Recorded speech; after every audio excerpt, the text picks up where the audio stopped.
Soyez bénis. C'était un remix parce que la vidéo que j'ai faite tout à l'heure, le volume n'était pas trop fort. Donc, j'encourage tout le monde à plus venir ici pour écouter ce que j'ai à dire, par la grâce de Dieu.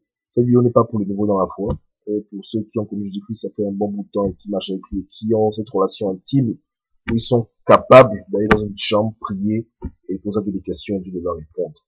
Amen. Ceux qui entendent sa voix, ceux qui le connaissent, ceux qui ont une relation intime avec lui. Amen. Donc, c'est plus pour vous, parce que vous, au moins, vous êtes capable de pouvoir toujours discerner ce que les gens vous disent. Et quand on fait des vidéos comme celle-ci, on ne veut pas égarer les gens. On veut juste que les gens aillent réfléchir et méditer.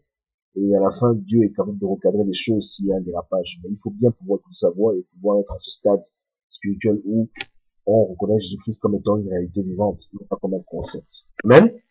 Donc sans plus tarder, je rentre dans le vif du sujet. Comment reconnaître Jésus à son retour? Je pense que pour nous, chrétiens, nous devons nous appuyer surtout sur les aspects spirituels de Jésus. C'est vrai que dans les Écritures, on parle de l'apparition dans le ciel, on parle d'anges qui l'accompagneront, etc. On parle de beaucoup de choses, mais le danger souvent, c'est que nous, chrétiens, ou même nous, croyants en général, nous pouvons mal interpréter ce que les Écritures disent. Et imaginer une scène qui sera complètement différente de ce qui va vraiment se passer. Parce que Dieu nous donne les grandes lignes, mais Dieu souvent nous cache des détails. Par exemple, Christ a dit qu'il devait revenir, mais il n'a pas donné le jour ni l'heure à laquelle il devait revenir. Amen. Donc, on a des grandes lignes, et dans les détails, sinon ça change. Mais néanmoins, à supposer même que dans le ciel, on verra un jour un homme venu du ciel avec beaucoup d'anges qui l'accompagneront, il ne faut pas juste se baser sur ces faits visuels pour voir bien que voici Jésus. Je pense que Jésus-Christ est un être divin, un homme spirituel, il est Dieu fait chair, il est Dieu tout court. Donc, pour reconnaître un tel être, je pense qu'il est important de pouvoir entendre ce qu'il a dit. Parce que le Christ a amené beaucoup de gens à croire en lui, non pas parce que les gens savaient que quand les vies étaient nées, il y avait des anges, etc. Il y avait une étoile dans le ciel qui brillait, des rois mages. Mais les gens ont cru en lui, principalement à cause des paroles qui sortaient de sa bouche. Les paroles de Christ sont tellement belles, elles sont tellement profondes, que quand tu écoutes le Messie, quand tu écoutes le Sauveur, tu ne peux qu'être brisé si tu en manques. Donc, pour reconnaître le Christ, c'est sur ces points-là, sur son caractère, sur les paroles qu'il va dire, sur les actions qu'il va poser. Ce sont ces choses-là qui vont vraiment montrer qui il est vraiment, au-delà du doute. Parce que s'il y a beaucoup d'imposteurs, à supposer que d'autres gens apparaissent dans le ciel et prétendent être Jésus, pour différencier le vrai Jésus des faux Jésus, ce sera forcément par les actes que le vrai Jésus va poser. Non, ce qui est grave dans cette histoire, et ce qui est vraiment difficile pour nous, parce que le diable aussi connaît plus ou moins la nature de Jésus-Christ.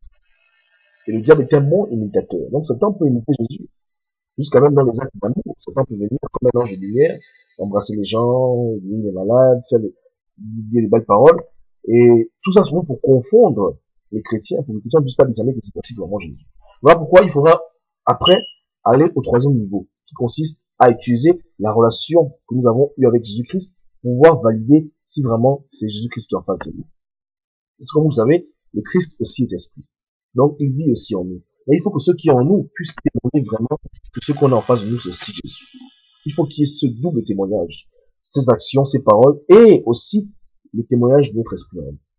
Même si tu vois un homme charismatique, qui prétend Jésus-Christ, qui est venu du ciel, donc qui a aligné pratiquement tout ce qu'il a fait avec ce que les chrétiens attendent selon les Écritures, selon leur conception, à la fin quand même, si un doute reste en toi, et si dans le cœur tu n'as pas la confirmation spirituelle que c'est vraiment Jésus, fais attention. Parce que Satan poussera la communauté très loin. N'oublions pas que si nous sommes à la fin des temps, ce sont les dernières cartes qui sont posées. Donc, au maximum, le diable voudra perdre des gens. Vous comprenez? Ce sont les dernières cartes qui sont posées.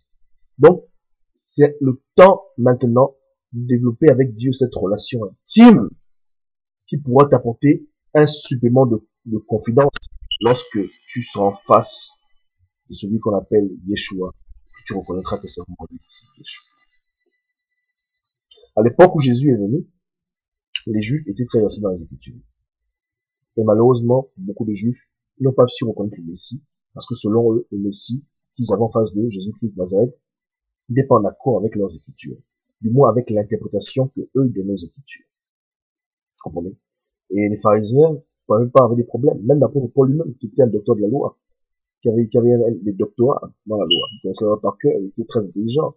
Il ne manquait pas de révélation. Et en plus de ça, le peuple d'Israël était recouvert de Shekinah. Donc, C'est pas comme s'ils n'avaient pas, les pharisiens n'avaient pas l'Esprit Saint.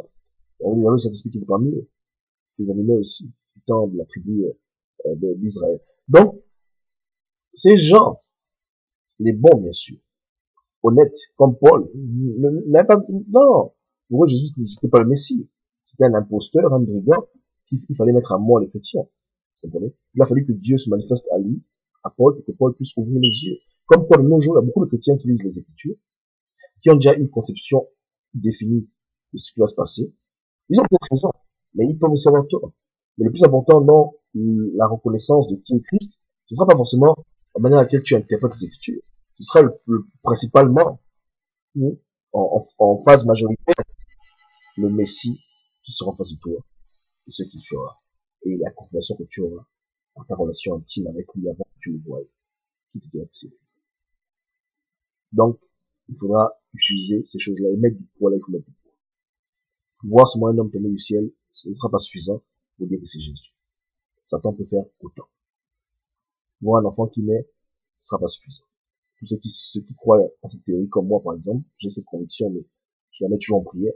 Même si un enfant naît, voilà, au-delà de toutes ces choses, la manière de venir ne sera pas trop importante à mes yeux. C'est surtout ce que la personne fera, ce que la personne fera, et la confirmation spirituelle que je dois recevoir sur la personne. Vous comprenez? Parce que Dieu vaut de leurs apparences. Donc, et quand Dieu voit Dieu, Dieu ne peut confirmer Dieu. Donc, quand l'Esprit de Dieu en nous nous atteste que voici Jésus-Christ, alors là, il n'y a plus de doute, mais c'est bon. Mais ce sera pas facile. Alors, si quelqu'un vous dit que ce sera facile, je vais dire, ce sera très difficile. Ce sera très difficile, mais on peut se préparer en conséquence. On peut dès maintenant commencer à rentrer vraiment dans la lancée du discernement qui sera Christ. Parce que vous savez, maintenant, au niveau de la préparation, c'est clair que les gens vous diront qu'il faut des études. C'est vrai, parce que c'est un outil qui est là. Mais il faut aussi, principalement, développer la relation qu'on a avec Jésus-Christ. Il le faut absolument. Ce n'est pas le jour où Jésus va se révéler qu'il faudra commencer à se demander si vraiment on connaît Jésus dans sa vie. Ce sera peut-être trop tard pour pouvoir discerner proprement. Amen. Mais si dès maintenant, tu t'es habitué à écouter sa voix, si vraiment Jésus-Christ te parle, il te guide dans ta vie, tu sens vraiment que tu n'es pas en train de vivre un fantasme ou bien de vivre une imagination, et que ta foi est réelle, et que tu es en relation avec celui qu'on appelle le Dieu vivant. Et quand on dit Dieu vivant, parce que justement Jésus est vivant, il n'est pas juste un concept, il est tout bien le fruit de ton imagination. Jésus est un être qui existe. L'Esprit Saint est une réalité. Donc, si tu as pris la peine d'être familiarisé avec l'Esprit Saint, Jésus-Christ, avec Dieu, en un mot, quand Dieu se manifestera et que tout le monde le verra avec les yeux physiques, comme je dis que ce soit du ciel, que ce soit un enfant qui grandit, parce que pour moi, je pense que cette théorie peut être bien possible. Je dis la raison pour laquelle tu pourras le reconnaître. Jamais. Donc, nous, dans que ce soit, il y aura forcément différents styles. Comme j'avais dit tout à l'heure, tu es là avec tes amis en train de prier, puis vous entendez un bruit dans le ciel, voilà, bien, les nouvelles courent, il y a un homme qui fait des miracles, il y a un homme qui fait des choses, il y a des rumeurs, comme à l'époque au premier siècle, là, les mêmes trucs vont se passer encore. Comme à l'époque du premier siècle. Et on dit, bon, voilà, c'est qui cet homme? Il s'appelle Yeshua. Ah bon, c'est Jésus. Bon, tu auras des pharisiens. Et je dis pas au sens péjoratif, j'ai eu des gens qui sont bibliques. Chacun donne ce qu'il a reçu. Ils diront, bon, prenons la Bible. Bon, celui que tu as vu qui s'appelle comment? Jésus. Check. Ensuite, il est venu comment? Il est venu en taxi avec une chaussure Nike, un blouson, Lacoste. Non, c'est pas lui. Jésus doit venir du ciel avec ses anges. Les trompettes, il y avait des trompettes? Non, pas de trompettes. Donc il y aura ça. Il y aura ceux qui vont tirer comme ça. Il y en a d'autres qui vont dire, bon, apparemment, les critères que j'ai moi interprétés et compris, ne sont pas tous remplis à 100%, mais que j'aille voir, que j'aille écouter mes propres oreilles. Et écoutant, ils jugeront, etc. D'autres auront même peur, et d'autres diront clairement que celui qui est Jésus-Christ, c'est le diable.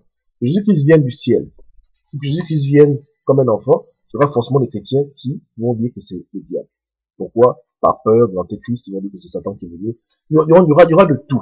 Dans toutes ces choses-là, ce qui importe à la fin, c'est que toi qui m'entends, tu puisses reconnaître Jésus-Christ à son retour. C'est important. Même moi, je prie tous les jours pour ça. Je suis vraiment dans la prière dans la méditation, Seigneur, aie pitié de moi. À ton retour, je ne veux pas être de ceux qui vont appeler lumière ténèbres et ténèbres lumière. Je ne veux pas être même dans cette arnaque satanique. Je veux vraiment savoir que c'est tout moi. Je ne veux pas douter. Juste mon dans tes bras et dire Seigneur, je te remercie. Je veux pas être dans le lot de ceux qui vont persécuter ceux qui croient en toi, comme les pharisiens à l'époque, ou de ceux qui vont dire que c'est pas écrit et puis vont comme ça faire n'importe quoi. Je veux vraiment être ton disciple, comme tu le suis maintenant, en esprit. Donc c'est ça le truc. Je prie pour ça, je vous prier aussi pour ça, de lire ces Écritures, faire vos recherches, de méditer, de prendre conscience qu'en ce jour fatidique, le don du discernement sera vraiment denrée rare. Mais je vous assure que peu importe votre position, il y aura toujours de l'opposition. Toujours. Jésus-Christ ne fera pas l'unanimité quand il viendra. Il y aura des gens qui, consciemment ou inconsciemment, diront que c'est pas. Et comme je dis, même s'il vient selon leur conception à laquelle Jésus doit venir, parce qu'il y a des pharisiens qui faisaient exprès. Ils savaient que Jésus-Christ était le Messie, mais ils veulent se moquer. C'est la haine en eux. Il y aura aussi ce sont des personnes aussi. Mais à la fin, le plus important, c'est vous. Est-ce que tu reconnaîtras Jésus à son retour? Est-ce que tu reconnaîtras le Messie? Ou est-ce que tu seras comme les pharisiens de l'époque? Est-ce que tu seras comme les Romains? Qui seras-tu au retour de Jésus? Seras-tu comme l'apôtre Paul? Seras-tu comme Nicodème? Seras-tu comme Gamaliel? Seras-tu comme Pierre? Seras-tu comme Philippe? Où est-ce que tu vas te situer? Cela dépend vraiment aujourd'hui de ta disposition à rentrer en prière, à chercher sa face, à essayer d'entendre sa voix, à implorer sa miséricorde pour ce jour tu le doutes, que tu ailles avec beaucoup de joie retrouver ton Seigneur et ton Dieu. C'est notre prière, c'est important. Donc, préparons-nous, préparons-nous, préparons-nous et implorons la miséricorde pour ce grand jour. Soyez tous bénis.